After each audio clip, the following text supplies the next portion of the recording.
sozinho. Você só gosta de menina velha, não é isso? Menina nova!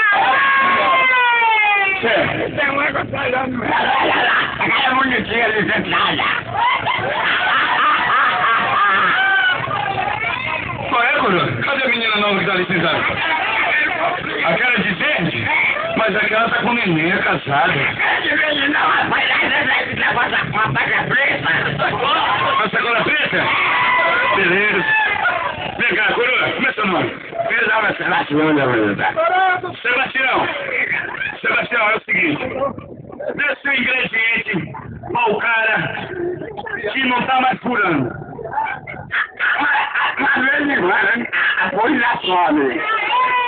Ah, isso aí é de vez em quando. É de ano em ano? Na Força do Milho. Ah, na força do mijo. Na força do milho. Vai usar sacanagem.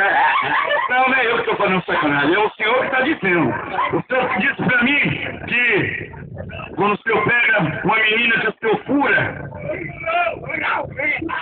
ou está furando um colchão, como a moça está dizendo, ou o meu motorista disse que o senhor está furando é papel higiênico molhado. Mas às vezes é o papel, quando nasce um papel é o colchão, tem um bocado de buraco.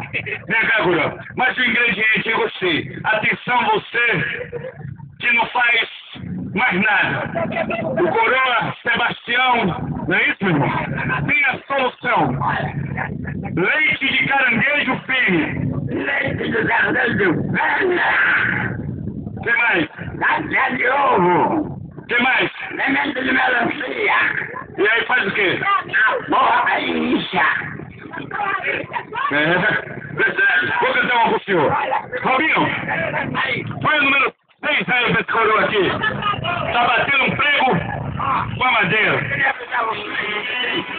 Na Bahia, quem sabe eu. Vou cantar pro senhor cantar. Vamos embora.